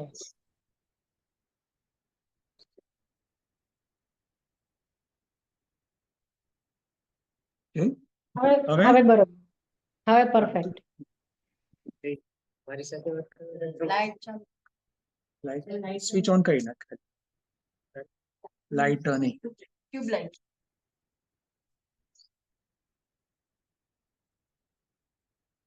हाँ कहाँ थे हम? हाँ, તો આ એક ડિફરન્સ છે. હા, સનાતન ધર્મનો અન્ય ધર્મ છે. ઓકે,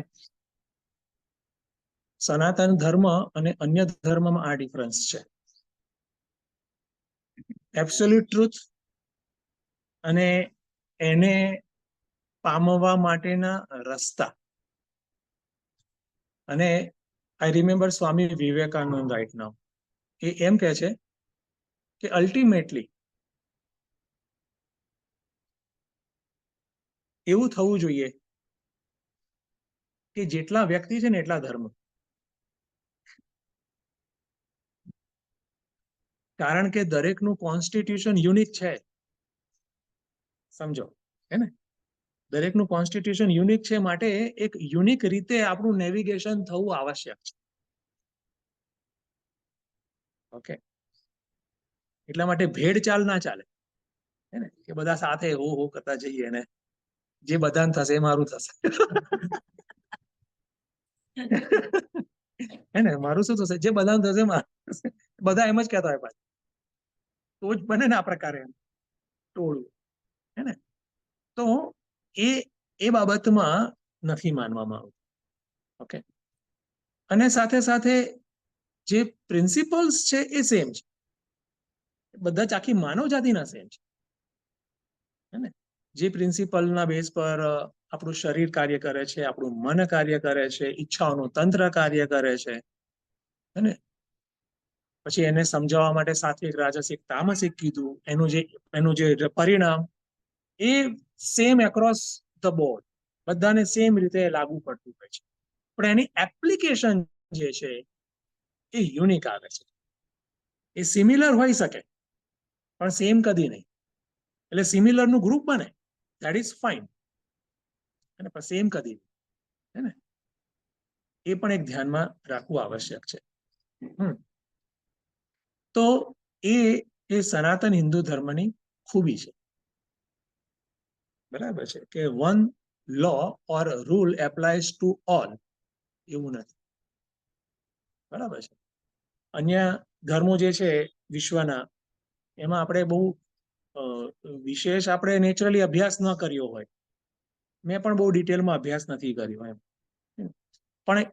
પણ જેટલો અભ્યાસ કર્યો છે એના બેઝ પર, અને જે અન્ય મહાત્માઓ પણ કહેતા હોય છે એ લોકોના અભ્યાસના તારણના મુજબ એવું દેખાય છે કે જેટલું સનાતન હિન્દુ ધર્મમાં એક વિઝન અને ફ્લેક્સિબિલિટી છે, એવું અન્ય જોવા નથી મળતું.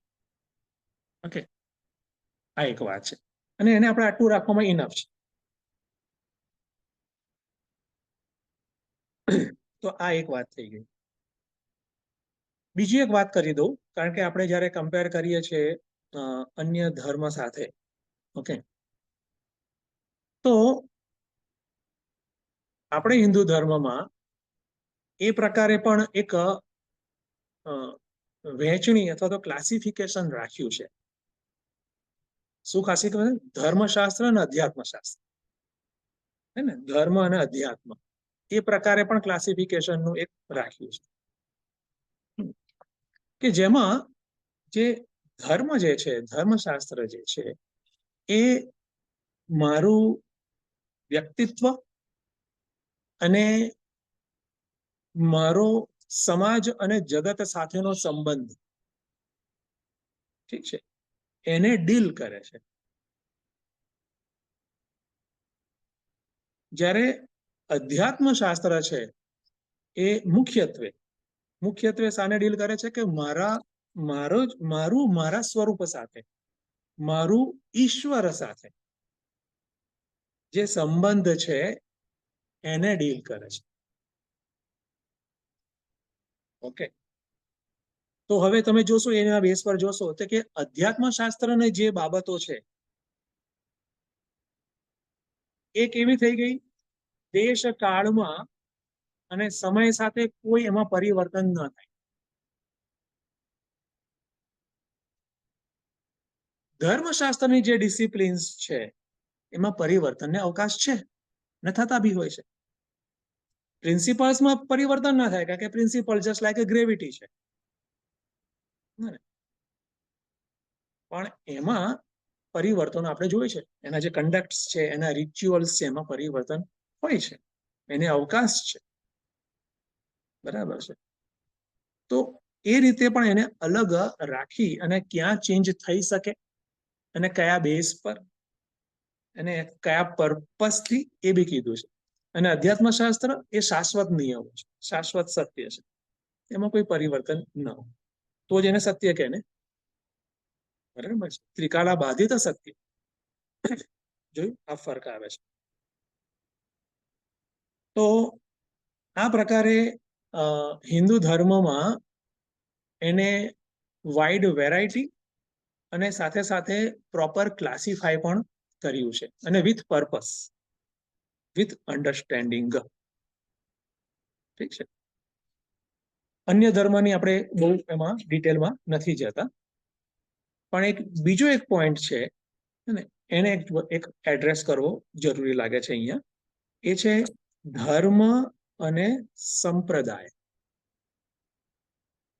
ઠીક છે, ધર્મ અને સંપ્રદાય. તો આ સંપ્રદાય જે છે ને એ પણ એક અગત્યનું એક પાસું છે, આપણા સમાજનું એક અગત્યનું પાસું છે. તો સંપ્રદાય એટલે શું, ઠીક છે, એને કેવી રીતે સમજવું જોઈએ. ઠીક છે. તો સંપ્રદાય, ઓકે, બહુ સરસ રીતે આપવા યોગ્ય. પ્રકર્ષેણ, સમ્યક પ્રકર્ષણ રૂપેણ. તો સંપ્રદાય જે છે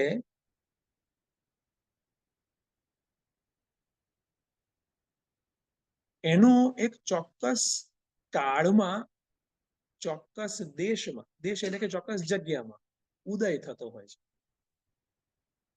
ઉદય થતો હોય છે. અને એ કેવી રીતે આવતો હોય છે, અગેન બેઝડ ઓન ધર્મ. ધર્મના જ, ધર્મશાસ્ત્રના જ જે અલગ અલગ જે નિયમો હોય છે એ નિયમોને કોઈ એક વ્યક્તિ, ઓકે, જનરલી એક વ્યક્તિ હોય છે અથવા તો ગ્રુપ પણ હોઈ શકે, એમાં વાંધો નથી, એને એક ગ્રુપ બનાવે એનું, અને પછી એ પ્રકારે પોતે અને અન્યને પણ કહે કે આપણે આ ગ્રુપ ઓફ જે લો છે, નિયમો છે, એને ફોલો કરવાના છે. બરાબર છે. આપણે આટલું ફોલો કરીએ,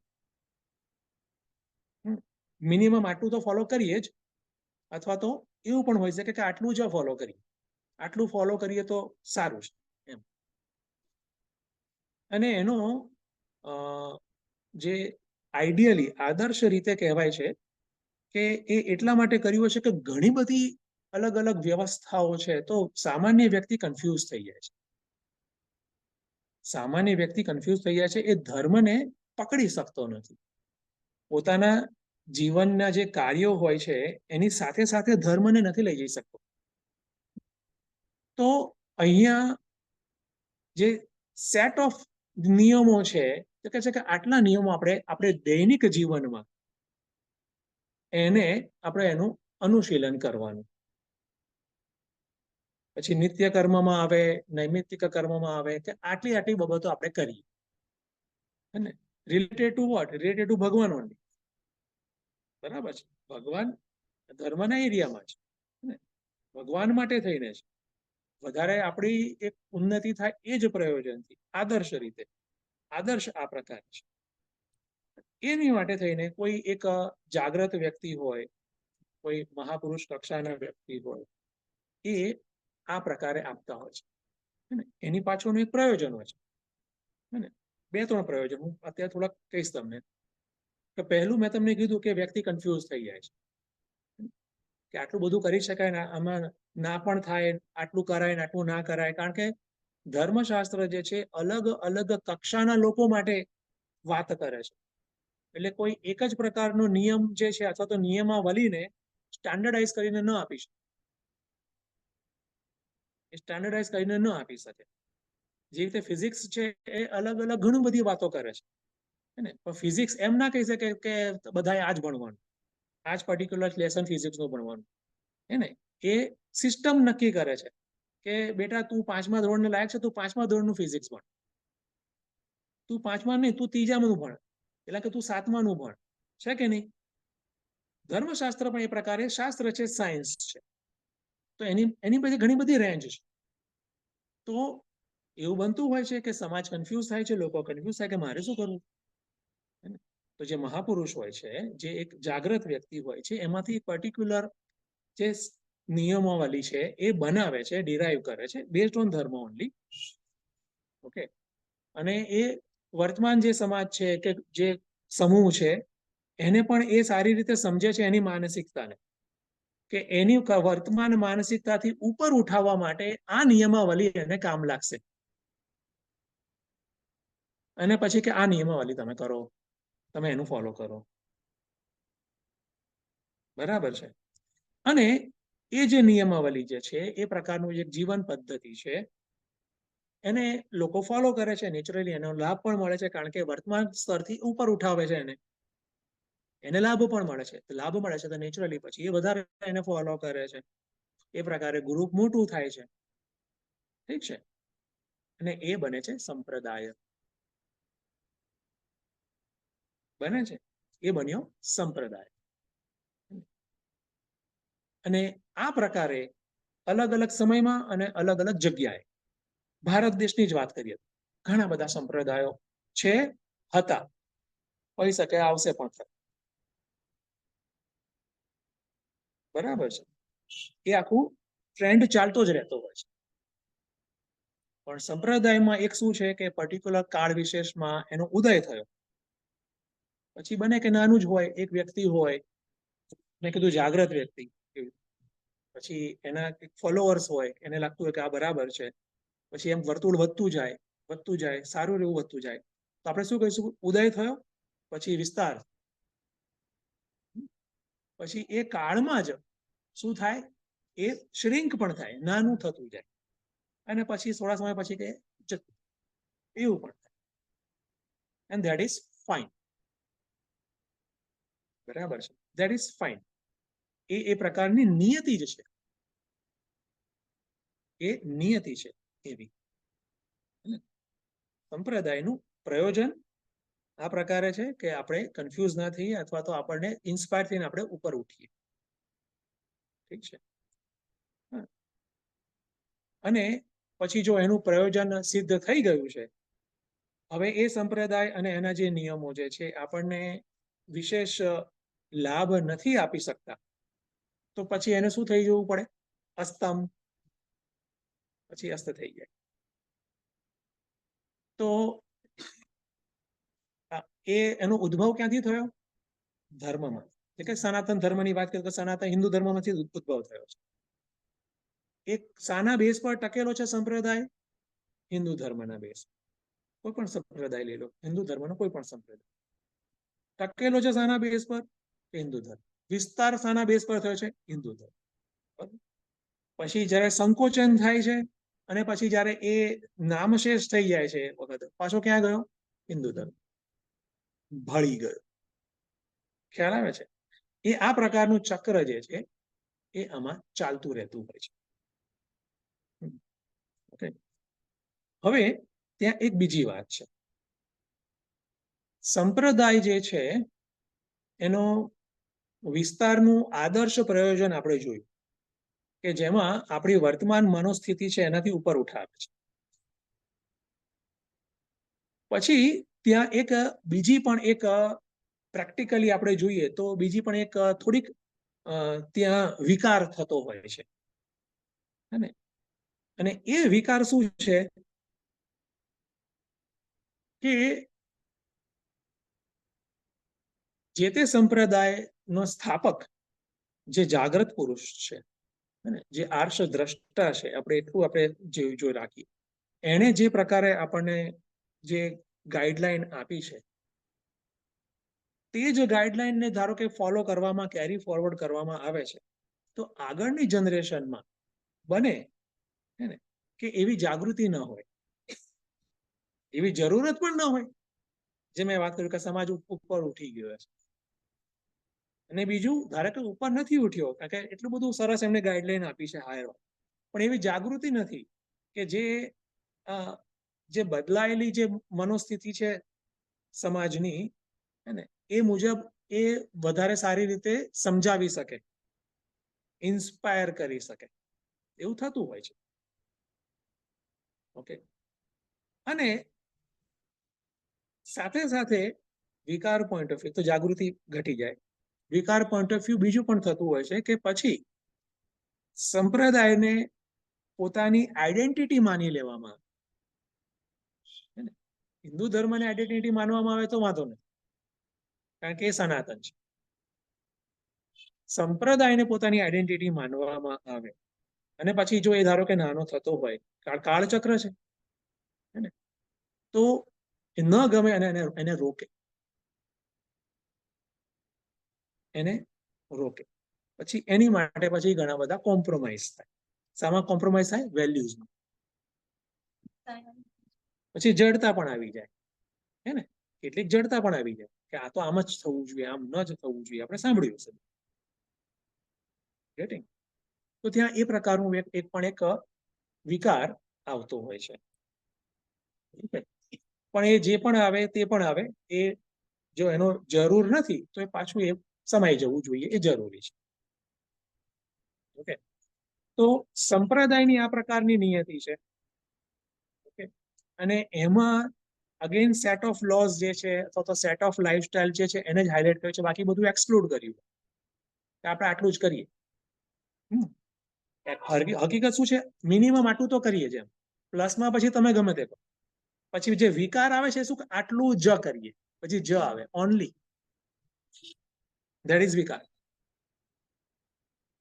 કારણ કે ઓનલી કહેવામાં શું થાય છે કે જે મૂળ સ્ત્રોત છે, જે હિન્દુ ધર્મ છે, એનાથી ડિવોર્સ કરવાની વાત છે ત્યાં, હે ને? આટલું જ કરવાનું, બીજું નહીં કરવાનું, મતલબ શું થયો કે મૂળ સ્ત્રોતને આપણે મૂકી દો અથવા તો અન્ય બધું જ મૂકી દો. તો આ બધા વિકાર છે. ખ્યાલ આવે છે? તો એ વિકાર જે છે એનું આઈડિયલી સ્થાન નથી. એ વિકાર ન હોવો જોઈએ આઈડિયલ. જડતા છે એ બી ન હોવી જોઈએ કે આમ જ કરીએ હવે, હે ને? કંઈક પરિવર્તન આવ્યું, માણસમાં બી પરિવર્તન આવ્યું, નવી પેઢી દર પેઢી આવતું જ રહેતું હોય છે, તો કે ના આમ જ કરો, તે બી જડતા થઈ, એ બી વિકાર થઈ ગયો. ઠીક છે, એને સ્થાન નથી આઈડિયલી. છે પ્રેક્ટિકલી છે તો છે, પણ આપણે એને આઈડેન્ટિફાય કરવું આવશ્યક છે. ઓકે, તો બધા જ સંપ્રદાય જે છે એની જનની જે છે, મૂળ સ્ત્રોત છે સનાતન હિન્દુ ધર્મ છે. ત્યાંથી જ બધું આવે છે, અને આ પ્રકારે અલગ અલગ બાબતો શીખે છે, સમજાવે છે, અને પછી ઇન્સ્પાયર કરે છે, ઉપર લઈ જાય છે. તો એની ઉપયોગિતા અને એમાં રહેલા વિકાર એ બંનેને આપણે જાણીએ. ઓકે, અને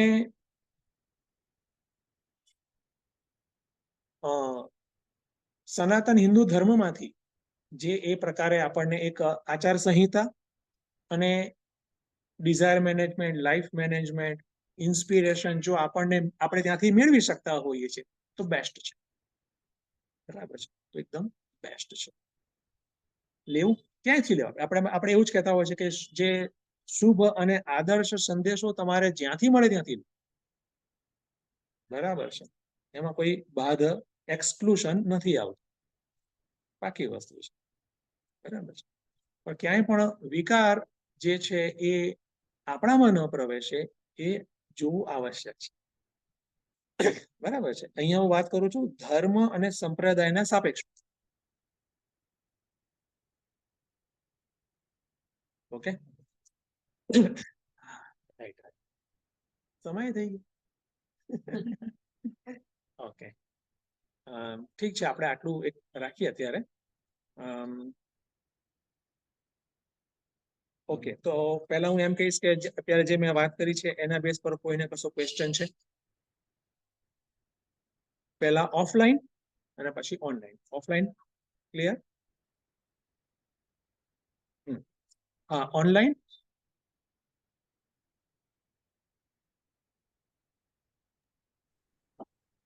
હરિઓમ સ્વામીજી. ઓનલાઈન બી ક્લિયર છે એવું માનું છું. ક્લિયર છે. હરિઓમ. આવે છે અવાજ? હા, દૂર સે આવે એવું લાગે છે. હા, આવે છે. હા, દૂરથી. ઓકે, હું એવું કહેવા જતી હતી કે ક્વેરી નથી, પણ આઈ થિંક સરિતાબેને ઓન કર્યું છે. सरिताबेन તમારે કેવું છે કશું? हमको ये पूछना था, स्वामी जी ने बताया कि असामान्य धर्म में स्किल को कैसे करें, मतलब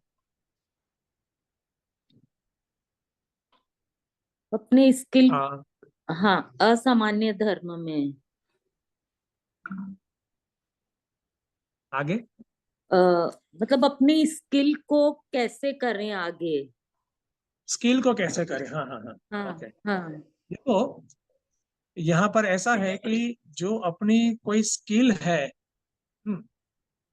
उसका उपयोग करना, ठीक है, और उसका उपयोग करना चाहिए, और उसका क्षेत्र जो है, हाँ, वो भी हमें निश्चित करना चाहिए based on our skills. Point ये है, ठीक है. पर ये असामान्य धर्म कैसे हुआ फिर? सामान्य माने कॉमन. अच्छा, ठीक है, यहाँ ऑर्डिनरी नहीं, कॉमन. कॉमन, ओके, ठीक है, सामान्य का काफी अर्थ है ना, यहाँ पर कॉमन आ गया, कॉमन, फिर वो यूनिक हो गया. अच्छा ऐसे अच्छा, ठीक है. उसका अर्थ.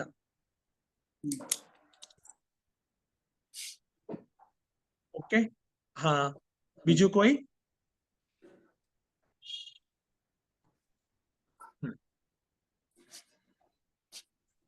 ઠીક છે, તો હવે આરતી થઈ અને સ્વામીજી. યસ, હરિઓમ પૂજા. સ્વામીજી, ક્વેરી તો નથી, ત્યાં પણ કોઈને નથી, હવે ઓનલાઈન પણ નથી. તો મને ખાસ થેન્ક યુ કહેવું હતું.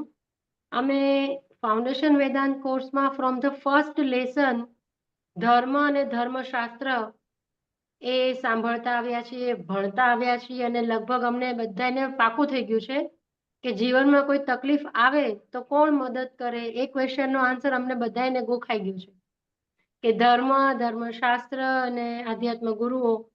પણ એના વિશે આજે ઘણું ડિટેલ તમે સમજાવ્યું કે હાઉ ધે હેલ્પ. એકચ્યુઅલી એ ધર્મ શું છે, ધર્મશાસ્ત્ર શું છે, એને સમજ્યા અને એ કેવી રીતે મદદ કરે, એનાથી ફાઉન્ડેશન વેદાંત કોર્સમાં પણ જ્યાં જ્યાં ધર્મનું મહત્વ બતાવ્યું છે એને ઘણું ક્લિયર થયું. તો એના માટે ખાસ thank you very much Swamiji. Yes, ગુરુદેવના આશીર્વાદ. એટલે પૂજાએ વાત કરી, અહીંયા સ્પીકર નથી એટલે રિપીટ કરીશ કે ફાઉન્ડેશન વેદાંત કોર્સમાં ધર્મ શબ્દ ઘણી બધી વખત આવ્યો છે, અને એ હું એમ કહીશ પિવોટલ અથવા તો સેન્ટ્રલ એનો એક સ્પેસ છે, જગ્યા છે, હે ને? ધર્મ, ધર્મશાસ્ત્ર, એક્ઝેક્ટલી. તો જે વસ્તુ બહુ જ અગત્યની હોય એને વધારે સારી રીતે સમજવી આવશ્યક છે. ધર્મની ગતિ તો ઘણી બધી ગહન છે, પણ એની એટલીસ્ટ આપણને એનું ફ્રેમવર્ક ખબર હોય, હે ને, કે જેથી આપણે કઈ રીતે પછી એમાં એ જ ફ્રેમવર્કના આધારે વધારે વધારે જ્ઞાન લેવું, હે ને. ફ્રેમવર્કનું એ ઇમ્પોર્ટન્સ, હે ને. એના અભાવમાં શું થાય, જેટલું વધારે લે એટલા વધારે કન્ફ્યુઝ. ફ્રેમવર્ક હશે તો તમને ઈઝી પડશે. જે તો ધર્મ અને સંપ્રદાય, તો હવે તમે એ દ્રષ્ટિથી તમે જોશો તો તમને બહુ ઈઝી પડશે. બરાબર છે. હવે ધર્મ અને રિલિજન અથવા તો ધર્મ અને અધ્યાત્મ જોયું, તો આ બાબત સમજવાની આવશ્યકતા છે. અને પછી તમારે ફાઉન્ડેશન વેદાંત કોર્સ છે, મોર્નિંગના મારા ભગવદ્ ગીતાના છે, બીજા કોઈ ક્લાસ જેટલા પણ અલગ અલગ ક્લાસ છે તે વાંચન તમે કરો, પછી તમારે ઇનપુટ બધું લેવાય, તો એ પ્રોપર કેટેગરાઇઝ થાય, એનું એમાં ચિંતનની પ્રોપર પ્રક્રિયા થાય, અન્ડરસ્ટેન્ડિંગ વધે, તો એ તમને કામ લાગે. ઓકે, તો ફાઉન્ડેશન વેદાંત કોર્સમાં સો ફાર ઘણું બધું આવ્યું છે, આગળ પણ આવશે, હે ને, આ બાબત. તો તમારે એને આ પ્રકારે તમે સમજશો તો તમને બહુ જ લાભ થશે, એક છે. અને બીજું, ધર્મના બેઝ પર ઘણી બધી પુસ્તકો પણ છે, ઘણા બધા ચર્ચાઓ પણ થઈ છે. મિશનની એક પુસ્તક છે, આ નામ જ ધર્મ છે, હે ને. ઓકે, નામ જ એનું ધર્મ છે. ઓકે, તો એમાં ગુરુદેવ, પછી ગુરુજી સ્વામી તેજોમયાનંદજી અને વિમલાનંદજી, એમના ત્રણના અલગ અલગ સરસ ધર્મ ઉપર આર્ટિકલ્સ છે, ને. તો તમને બધાને ફ્યુચરમાં બી સરળ થાય એટલા માટે કેટલીક બાબતો મેં આમાંથી પણ લીધી છે, કે જેથી તમારે એક ડોક્યુમેન્ટેડ પણ રહે, તમને રેફરન્સિંગ જોઈતું હોય ફ્યુચરમાં તો તમે આમાંથી મેળવી શકશો. ઓકે, આમાં કહેવાની રીત દરેકની પોતાની હોય છે, અહીંયા અલગ રીતે કીધું છે, પણ ઘણા બધા પોઈન્ટ્સ છે આમાં એવી રીતે. ઓકે, ધર્મ. તો એ પણ એક થઈ જાય, બરાબર છે. તો તમારી ધાર્મિક યાત્રા સફળ થાય. ઓકે, હવે પહેલા આપણે આરતી કરીશું ને, પછી પૂર્ણ મદન કહીએ છીએ. તો હવે આરતી કરી લઈએ.